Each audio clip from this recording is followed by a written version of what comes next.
Hello everyone and welcome back to Cuttlefish's Deep Dive. Now, we are in an unprecedented financial recession at a time as there is a worldwide pandemic, and all whilst we're heading into a no-deal Brexit. As millions of people face job losses around the UK, it seems a good time to look at a policy that has been floated about for a few years. Let's take a look at universal basic income.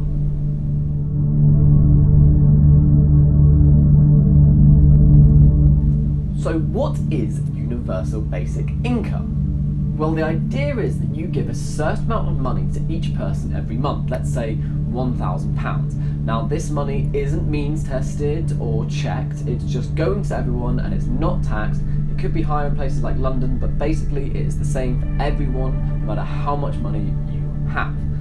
Now, immediately I hear the alarm bells ringing, but if people get given free money, they're not going to want to work. Well, this isn't really supported by any studies. You see, in Canada and Iran, where it's been tested, most people continue to go to work.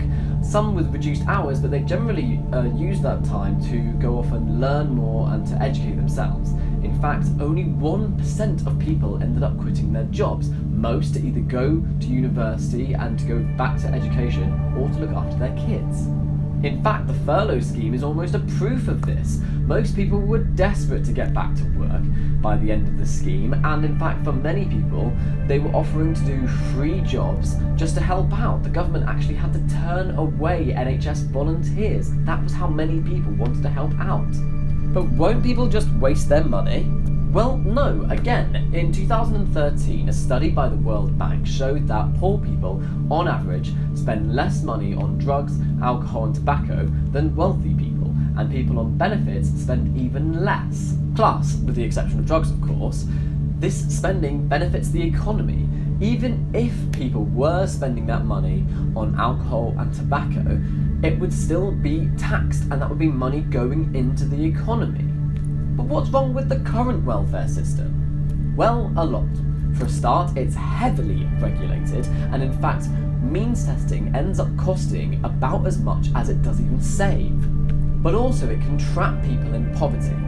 Under many schemes, any money that you make over your allowance gets deducted from your allowance. So, for example, if you're given £500 a month, if you do a few shifts and earn £200, then you'll only get given £300 a month in benefits. But the problem with this is that that £200 that you've just made could be taxed, or you might have to pay NI on it. So in fact, you end up earning less money for doing more work, which, as you can see, doesn't make a whole lot of sense and doesn't inspire people to go out and actually work and try and better their own lives. Under UBI, however, every penny that you make extra just gets added to your bank account. All the work you do is added pay. But won't inflation ruin the economy? Well, no, because no money is being printed. All we're doing is we're moving the money that's already in society around a bit more. But why should rich people be given money? Of course, some people who will get money on this scheme don't necessarily need it. You could even add in an opt-out option for people who really don't want it. However, even if every single person in the country took it, it still would be worth it.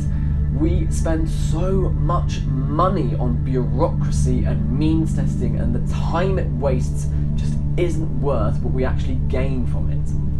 In addition to that, £12,000 a year would make an enormous difference to probably 99% of people in the country. Even middle class or upper class people, it would be money that they could spend on the economy. So how much would a scheme of this level cost? Well, if the UK adult population is 53 million and we give everyone £12,000 a year, that is a whopping £636 billion. Now, don't get me wrong, that's a lot of money, but hear me out here. In the financial year ending in 2017, the UK spent £264 billion on welfare. Now, I'm not suggesting we cut all of that because some people need the extra money, but let's say we cut £225 billion of that. That already brings us down to £411 billion. It's still a lot of money. So, how can we source the rest of this money? Well, we could potentially look at taxation. At the moment, the tax rates in this country aren't great. For a start, they're incredibly imprecise at the highest level. The highest level is currently £150,000, which is a lot of money, but it's nothing compared to the billionaires we have in this country. And it doesn't seem right that people earning £150,000 pay the same amount of taxes as someone earning in the millions. Tax evasion costs this country around £70 billion, so that's all money you can cut off that list if we actually went after these people. On top of that, the UK currently has one of the lowest corporation tax rates in the world. It's lower than basically every country in the EU minus Ireland, and on top of that, it's lower than the United States of America. Now, I know a lot of people might be thinking, oh, but if you tax people more, they'll leave the country, and I'm happy to talk about that in another video, but the point is that the money is there. And another thing that we could look at is we could look at defence spending. Currently, our defence spending is around $38 billion a year, which is the 8th highest in the world. Surely some of that could potentially be cut. On top of that, some estimates put our nuclear spending at £200 billion. That is not money we need to spend. Frankly, in today's day and age, nuclear arms do very little to protect a country, and in fact, most countries in Europe and most countries around the world don't have nuclear weapons. So overall, whether we get it from taxation, whether we get it from cutting welfare, whether we get it from cutting nuclear weapons, the point is that the money is there and it does exist, and the potential benefits are enormous. Money doesn't buy happiness, but it does secure a happier future for many. £12,000 would dramatically improve the lives of millions of people throughout the UK, allowing people to campaign for better working rights or to just spend more money on the economy.